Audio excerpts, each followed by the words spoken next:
నమస్తే. బస్సు యాత్రలు, పాదయాత్రల ద్వారా పార్టీని అధికారంలోకి తీసుకురావడం సాధ్యమేనా? తెలంగాణ ఎన్నికల నేపథ్యంలో దీనిపైన ఇప్పుడు విస్తృతంగా చర్చ జరుగుతోంది.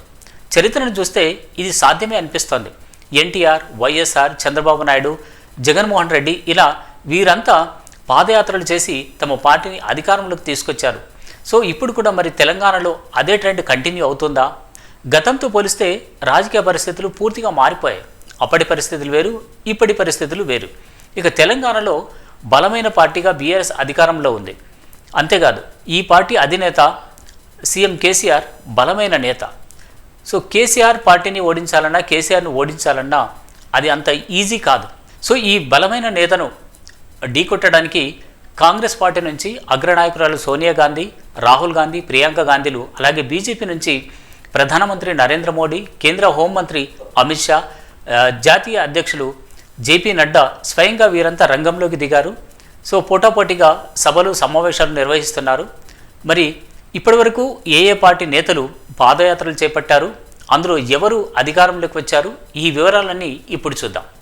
తెలంగాణలో గెలిపే లక్ష్యంగా విజయబేరి పేరుతో 3 రోజుల పాటు బస్సు యాత్ర చేపట్టారు కాంగ్రెస్ అగ్రనాయకులు రాహుల్ గాంధీ, ప్రియాంక గాంధీలు. సెప్టెంబర్ 17న విజయబేరి సభలో కాంగ్రెస్ అగ్రనాయకురాలు సోనియా గాంధీ ప్రకటించినటువంటి 6 గ్యారంటీలను ప్రజల్లోకి తీసుకెళ్లడానికి ఈ బస్సు యాత్రను ఉపయోగించుకుంది కాంగ్రెస్ పార్టీ. ఈ రాహుల్ గాంధీ, ప్రియాంక గాంధీలతో పాటు రాష్ట్ర నేతలు కూడా పాల్గొన్నారు ఈ బస్సు యాత్రలో. అయితే ఈ బస్సు యాత్ర కాంగ్రెస్ పార్టీకి మరి అధికారం చేకూరుస్తుందా లేదా అనేది తేలేది మాత్రం డిసెంబర్ 3న వెలువడేటటువంటి ఎన్నికల ఫలితాల్లోనే. ఇక యాత్రలు చేపట్టడం అనేది కాంగ్రెస్ పార్టీకి కొత్త కాదు. ఇదివరకే TPCC chief Revanth Reddy and CLP నేత బట్టి విక్రమార్కలు పాదయాత్రలు కొనసాగించారు. పీపుల్స్ మార్చ్ పేరుతో మార్చి 16న సీఎల్పీ నేత బట్టి విక్రమార్క ఆదిలాబాద్లో పాదయాత్ర ప్రారంభించి దాన్ని జూలైలో అంటే ఖమ్మంలో ముగించారు. 109 రోజుల పాటు ఈ బట్టి విక్రమార్క పాదయాత్ర కొనసాగింది. 17 జిల్లాలు, 36 నియోజకవర్గాలు, 750 గ్రామాలను ఆయన తన పాదయాత్రతో కవర్ చేశారు. మొత్తం 1360 కిలోమీటర్ల మేర బట్టి విక్రమార్క పాదయాత్ర చేపట్టారు. ఇక టీపీసీసీ చీఫ్ రేవంత్ రెడ్డి పలుమార్లు పాదయాత్రలు చేపట్టి ప్రజల్లోకి వెళ్లారు.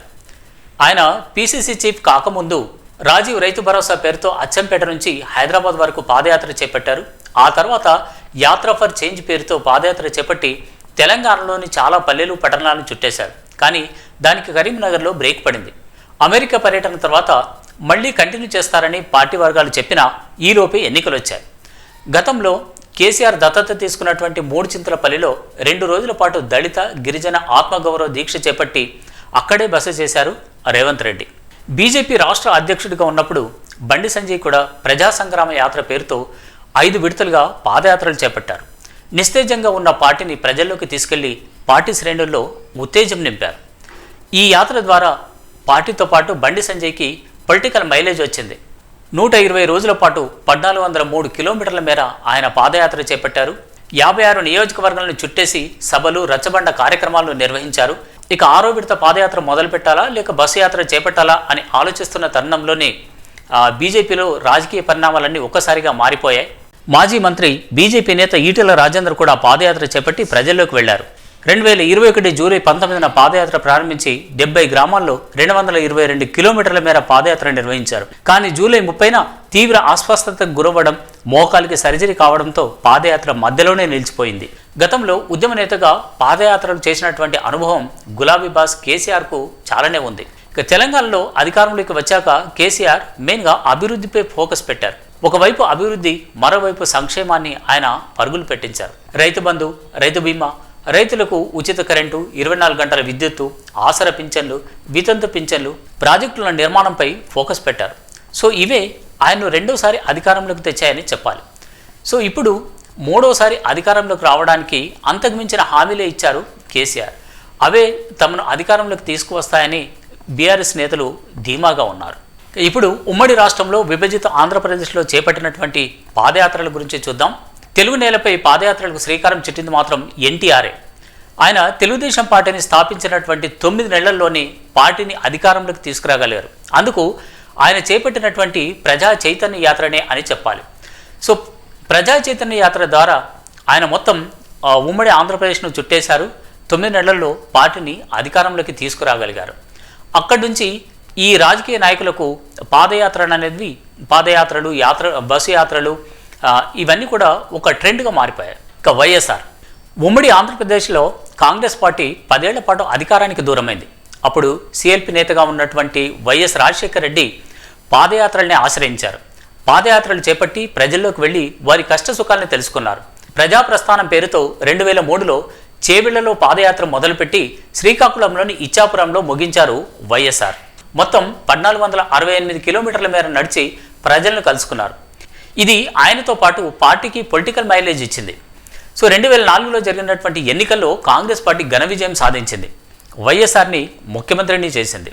సో అలా పాదయాత్రలతో అధికారంలోకి వచ్చారు వైఎస్ రాజశేఖర రెడ్డి. చంద్రబాబు నాయుడు ఇక ఉమ్మడి రాష్ట్రంలో ఉన్నప్పుడు టీడీపీ అధినేత చంద్రబాబు నాయుడు కూడా పాదయాత్రలు చేపట్టారు. కాకపోతే ఆ ఫలితం ఆయనకు అప్పుడు దక్కలేదు. రాష్ట్రం విడిపోయిన తర్వాత ఆ పార్టీ అధికారంలోకి వచ్చింది. అంటే విభజిత ఆంధ్రప్రదేశ్లో చంద్రబాబు నాయుడు ముఖ్యమంత్రి కావడానికి ఈ పాదయాత్రలు ఉపయోగపడే అంటారు రాజకీయ విశ్లేషకులు. వస్తున్న మీకోసం పేరుతో 2340 కిలోమీటర్ల మేర పాదయాత్ర చేపట్టి ప్రజలకు చేరువయ్యారు చంద్రబాబు నాయుడు. ఎక్కువగా పాదయాత్రలు చేపట్టింది మాత్రం వైఎస్ కుటుంబం అనే చెప్పాలి. సో వైఎస్ఆర్ తర్వాత జగన్మోహన్ రెడ్డి కూడా అధికారంలోకి రావడానికి పాదయాత్రనే నమ్ముకున్నారు. దివంగత ముఖ్యమంత్రి రాజశేఖర రెడ్డి ప్రజాప్రస్థానం పేరుతో పాదయాత్ర చేపడితే వైసీపీని అధికారంలోకి తీసుకురావడానికి ఆయన కుమారుడు వైఎస్ఆర్సీపీ పార్టీ అధినేత వైఎస్ జగన్మోహన్ రెడ్డి ప్రజా సంకల్ప యాత్ర చేపట్టారు. ఇడుపులపాయ నుంచి ఇచ్చాపురం వరకు దాదాపు 3000 కిలోమీటర్ల మేర ఆయన కాలినడకన పల్లెలు పట్టణాలు తిరిగి ప్రజలకు చేరువయ్యారు. జగన్మోహన్ రెడ్డి చేపట్టినటువంటి పాదయాత్రనే వైసీపీని అధికారంలోకి తీసుకొచ్చిందంటారు రాజకీయ విశ్లేషకులు. వైఎస్ షర్మిల పాదయాత్రలు చేపట్టిన మహిళా నేతగా ఆమె రికార్డులకు కూడా ఎక్కారు. వైఎస్ జగన్మోహన్ రెడ్డి జైల్లో ఉన్నప్పుడు మరో ప్రజాప్రస్థానం పేరుతో పాదయాత్ర నిర్వహించారు షర్మిల. 230 రోజుల పాటు ఆమె చేపట్టినటువంటి పాదయాత్ర పార్టీని అధికారంలోకి తీసుకురావడానికి ఉపయోగపడిందంటారు విశ్లేషకులు. ఆ తర్వాత తెలంగాణలో యువజన శ్రామిక రైతు తెలంగాణ పార్టీ పెట్టినటువంటి షర్మిల ఆ పార్టీ అధినేత్రిగా పాదయాత్ర చేపట్టి మరోసారి ప్రజల్లోకి వెళ్లారు. తన తండ్రి వైఎస్ఆర్ పాదయాత్ర మొదలుపెట్టిన ప్రాంతం చేవెళ్ల నుంచే ఆమె 2021 అక్టోబర్ 20న పాదయాత్ర ప్రారంభించారు. దాదాపు 1.5 ఏళ్ల పాటు సాగినటువంటి ఈ పాదయాత్ర ద్వారా ఆమె 3800 కిలోమీటర్లు నడిచి సరికొత్త రికార్డు నెలకొల్పారు. అత్యధిక దూరం నడిచిన మహిళా నేతగా షర్మిల ఇండియా బుక్ ఆఫ్ రికార్డ్స్లోకి ఎక్కారు. నారా లోకేష్ టీడీపీ అధినేత చంద్రబాబు నాయుడు కుమారుడు, టీడీపీ జాతీయ ప్రధాన కార్యదర్శి నారా లోకేష్ కూడా పాదయాత్ర చేపట్టారు. యువగళం పేరుతో 400 రోజులు 4000 కిలోమీటర్లు తిరగాలనేది ఆయన ఉద్దేశం. అయితే జనవరి 27న చిత్తూరు జిల్లాలో పాదయాత్రను మొదలుపెట్టి 208 రోజుల్లో 2836 కిలోమీటర్లు నడిచారు. ఇంతలో స్కిల్ డెవలప్మెంట్ కేసులో చంద్రబాబు నాయుడు అరెస్ట్ కావడంతో లోకేష్ పాదయాత్రకు బ్రేక్ పడింది. తూర్పుగోదావరి జిల్లా రాజోలు నియోజకవర్గంలో ఆయన పాదయాత్రను నిలిపివేయాల్సి వచ్చింది. సో అయితే సెప్టెంబర్ 29 నుంచి మళ్ళీ పాదయాత్ర కంటిన్యూ చేస్తారని టీడీపీ వర్గాలు ప్రకటించాయి. కానీ మళ్ళీ వాయిదా పడింది. రాహుల్ గాంధీ కాంగ్రెస్ అగ్రనేత రాహుల్ గాంధీ భారత్ జోడో యాత్ర పేరుతో సుదీర్ఘమైనటువంటి పాదయాత్ర చేపట్టారు. 2022 సెప్టెంబర్ 7న కన్యాకుమారిలో పాదయాత్రను మొదలుపెట్టి 2023 జనవరి 30న కాశ్మీర్లో ముగించారు.